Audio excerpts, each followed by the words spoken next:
Good morning, Year 3. Mr. Bayford here, and welcome to Tuesday's maths lesson. As you can see right in front of you, we have got today's flip chart. I know how to estimate and then find the total amount of money. Um, we're also going to have a couple of recaps because yeah, it's been quite a long time for some of us, and just to brush up and remember how we do things, such as column addition and where to place these digits. So estimation is quite like guessing, except you've got a bit more information in order to get a close approximation, a close guess as to what the actual answer is. For example, if Mr. Timmons burst into my classroom and said, "Hey, Mr. Bayford, how many children are there in Billishurst Primary School?" I have got two choices. I could either go around every single class and count every single person. Might take me a very long time. And Mr. Timmons is waiting. He said, "I just let me know. Just have a guess." And I was like, "Well, hang on." Or I could go, right, there's about 30 children in each class, 21 classes, about 630 children, and that would be a really close estimation. So I'm not guessing. I'm not saying, I don't know, a million. I'm using information that I know in order to get a closer answer. So before we go into estimation, let's have a quick look at adding two-digit numbers together using column addition. We have 14 pence and 23 pence because we are talking about money today. I would like you to pause and use the column addition over here or on your paper in order to find out the answer. I'm going to pause now. Okay, so as you can see above this hundreds, we are using a pound coin and a pound symbol, and actually we're not going to be using it here because we are talking about tens and ones here, tens and ones. So I could put a zero here, but actually I won't. I will just put, and I apologize for this handwriting. Ooh, I might get better at this. Okay, 23 pence, tens and ones, tens and ones. I'll show you here as well. Look, tens and ones, and it would be the same on this two-digit number over here, tens and ones, 1 and 4. Okay, so then, sorry about that, 4. Um, then we are going to be going down the columns and adding them together because our symbol here is add. So 3 add 4, the answer is 7. 2 add 1, the answer is 3. These two items together cost 37p. Well done if you got that right. Have a look if you didn't and spot whether it is you're putting it in the wrong column. It could well be that. Have a look back over here to see what could have went wrong. We're going to move on to adding three-digit numbers. Once again, we have got these toys. They've gone up in price. Um, However, we are looking at £1 21. I'm going to put a P here as well. £2 24p.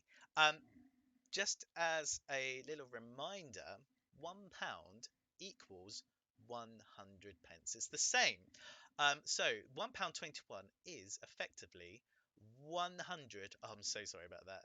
121 pence. Over here, I'm not going to tell you. I'm not going to tell you. I'm just going to let you pause it and fill in the column addition here. So pause now, please. Okay, coming back in. I'm going to use the pence approach. By the way, this was to. Oof, that's a tricky digit to write. 224 pence. I'm going to pop that in here. 224 pence. And underneath, I'm going to do 121 pence. Now I'm going to add them up.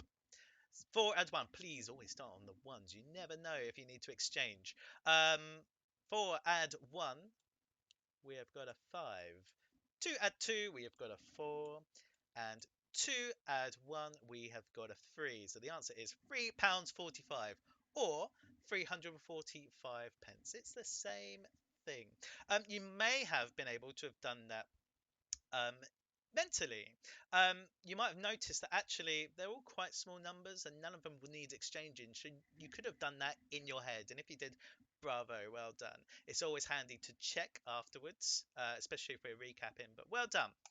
Moving on here, mix and match, and this is up to you. I'm going to give you, or let you make your own challenges from these numbers. Pick a price for each toy. So one from the Captain Americas, the blues, and then one from the Incredible Hulks, the green. So one from each.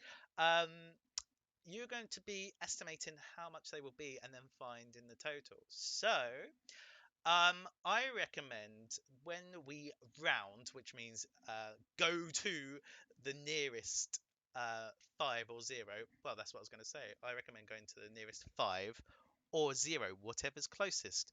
So 23, you would have to add two more to get to 25. You would have to take away three to get to the nearest 10, which would be 20. So 23, I would say 25p. Okay, when we're estimating, much nicer number than 23p, especially if we're adding bigger numbers together. 62p, I think I would round down twice to 60. Whoa, sorry about that. 60 pence. And oh, look at this one, £2 22. Do you know what? That's horrible, isn't it? Let's round that down to that. So it's £2. Oh, sorry. There we go. £2 20. So £2 20 add 60p. Well, I know that 6 add 2 is 8, so it'd be £2.80. So there we go. I've just done one there. I would like you to have a go and then find out the real answer afterwards. I'm going to let you pause here. There's a couple of challenges underneath. Do as many as you like, and I'll see you in a bit. Okay, we're back. Um, well done. What is the most expensive way? Well, looking at all of these, it's safe to say that the highest number, the greatest number, is this £7, which translates to 755, doesn't it?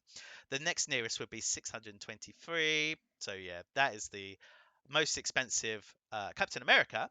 Over here we've got 220, 1313.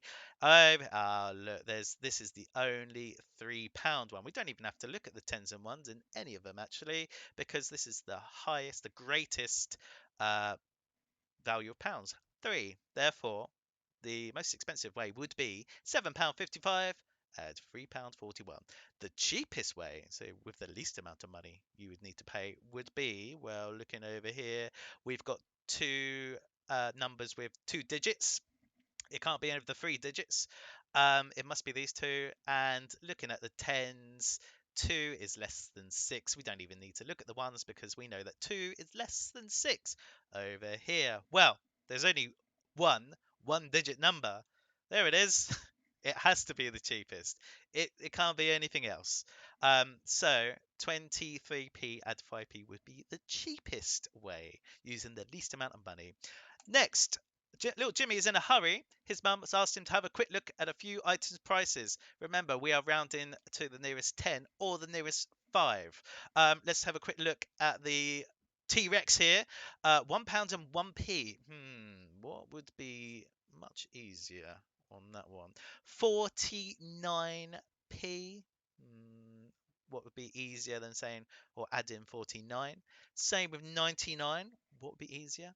£4.99, which is 499 pence, isn't it? And £9.99, which is 999. What would you do? I wonder if we were pause here, you could round up and give Jimmy's mum an estimate of what these toys would cost all together. If that's too tricky, do the first three. The first three. Sorry about that. Pause here. Okay, so this T-Rex definitely would be £1. I would say round up once to 50p here. 99, what's the next number? 100, or in other in other words, £1. 499, 499, add one more is 500, also known as, or 500 pence, also known as £500. 999, it was 999.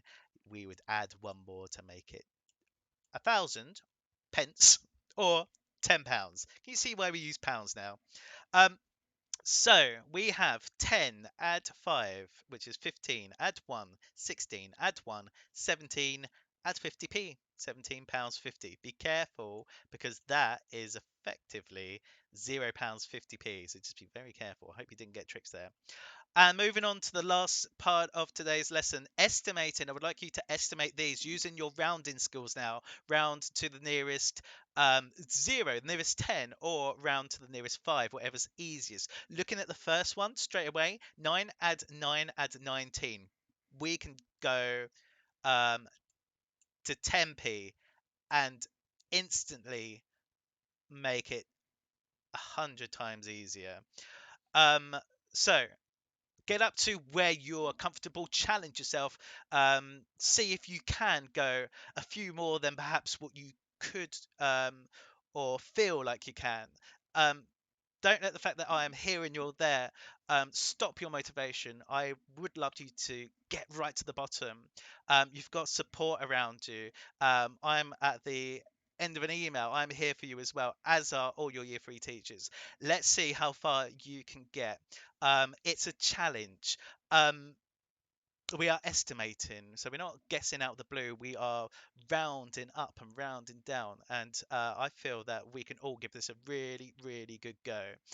Afterwards, let's see how you really, really did by working out the answers. That's the real challenge.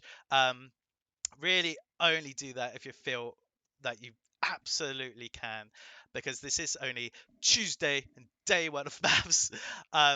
But as I said, we're here for you. We'll believe in you, and we are very proud that you are taking part in these maths. Well done. See you tomorrow for tomorrow's maths.